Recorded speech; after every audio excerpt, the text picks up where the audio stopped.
Welcome back to KP's Kingdom, cooking with KP, and today a really nice fusion recipe. It is my chicken meatball stroganoff. This is a real nice, cheap, cheerful, cool little mid-week meal that you can make. It doesn't take very long. Right, let's get on with it. Here I've got 3 small carrots. I've finally grated those. You don't need to see how to grate a carrot. Pretty simple as far as that is concerned. And here I've got around about 1 kilo's worth of chicken mince. I've just bought that from my local supermarket. Okay, don't have to go anywhere special for that. I'm going to add in around about 3 to 4 cloves of freshly crushed garlic that goes in. I'm going to add some salt and pepper to taste. Alright, probably about half a teaspoon's worth of each. That chicken can really absorb a fair amount of flavour. Alright, so I'm just going to use some pre-ground white pepper, and I'm going to cheat this time around and use pre-ground black pepper as well. I'm going to make up some flavourings, about a tablespoon's worth of oregano, tablespoon's worth of thyme. Right, give all of that a bit of a mixy mix. I'm also going to add in a tablespoon's worth of some Dijon mustard. Alright, that's going to give us a nice creamy balanced flavour for our little meatballs.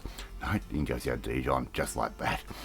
Right, once again, combine all that through, and as you can see, that chicken mince is all starting to come together quite nicely. The carrot actually works as a really good binder, and as another binder and as another bit of flavour, I'm going to add in a cup of cheese, or maybe even a little bit more.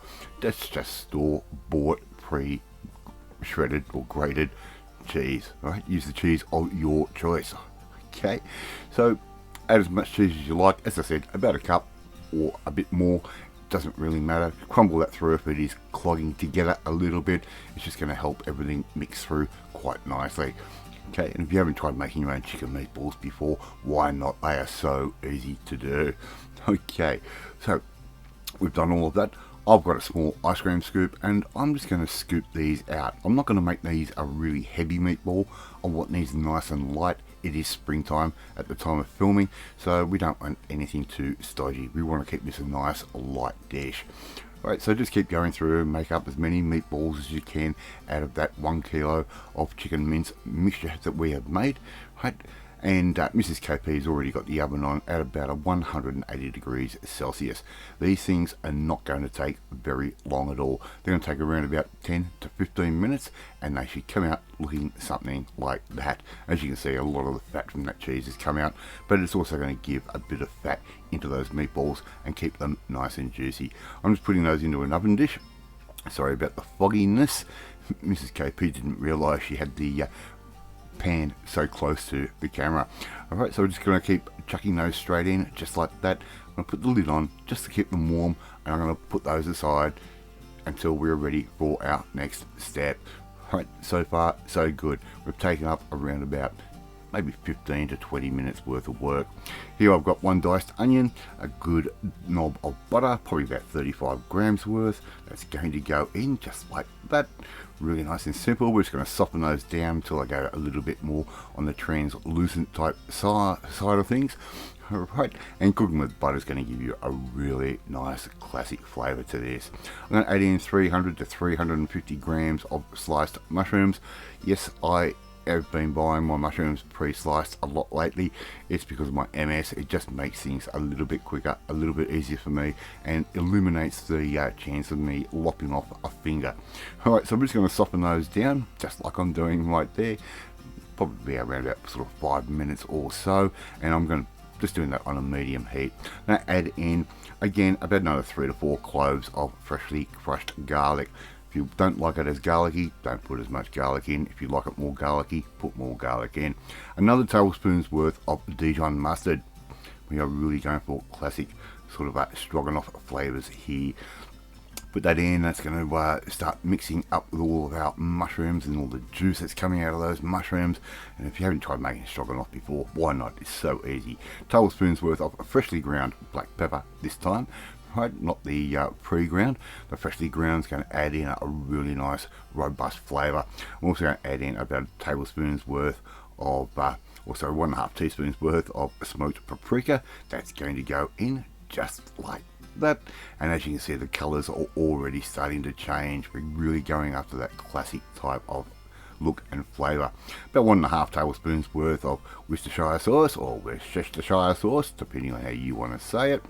Give all of that a bit of a stir through, get that sauce incorporated and soaking into those mushrooms. 2 tablespoons worth of tomato paste concentrate. That can go straight in, and that's going to give us a really nice fruity flavour for our stroganoff type sauce. Right, so just keep stirring that around just like that. And our sauce is getting pretty close to being finished.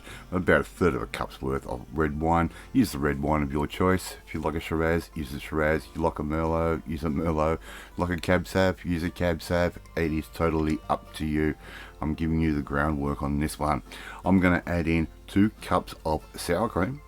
Right, that can go in, and as you can see, it's a nice big blob that's going to melt down quite nice and slowly and start getting itself all incorporated into our sauce. And again, if you haven't made stroganoff before, it is a very simple sauce to make. If you don't want to do all of this, you can buy the pre-made packets, but why? You're getting this, it's fresh, you know what's in it, no preservatives, no additives. Alright, our sauce is pretty much done. It is time now to do our final assembly.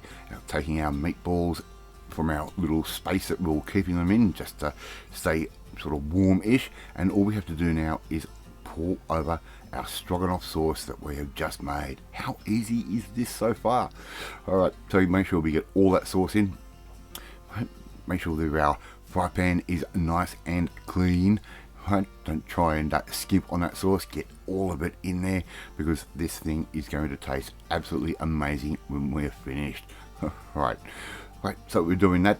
Oven is already still sitting at 180 degrees Celsius, and all we have to do now is give all of that a good stir through. Make sure all those little meatballs are covered in some of that beautiful stroganoff sauce. Right, I'm just going to put the lid back on. I'm going to put that back into the oven for around about another 10, maybe 12 minutes or so, until everything's heated through. Right, some beautiful whipped potato, and it's something that Mrs. KP can do, is she can make a really good whipped potato. I do have a recipe how to do this on this channel. Go check it out and you'll get a beautiful whipped potato to serve up with your chicken meatball stroganoff. Serve up some meatballs and sauce on the side, just like that. And this is a perfect meal for springtime, as I said in the beginning of the video, and it doesn't take very long at all. Garnish with some nicely fine spring onions or scallion, just like that, and before you know it, you've got your own chicken meatball stroganoff. Love to see you try and make this one at home. It is easy and it does taste amazing. Thank you so much for watching this video. Really do appreciate it. If you like this video, hit that like button. It gives me confidence, should make you feel warm and fuzzy too. Don't forget to hit that notifications bell to be notified every time a new video goes up. And please share this video with all your friends on all platforms of social media. We are trying to get the name of KP's Kingdom out there. Please leave a comment. Love reading, love responding to them. And in the meantime, if you want to learn how to make what was a classic dish, we're going to turn it on its head and make something really quick, simple and easy, just like this one. We need to come and join the family, my family. Hit that subscribe button, you'll never miss another one of my videos again. I'll drink my chicken meatball stroganoff, and I will catch you next time. Bye.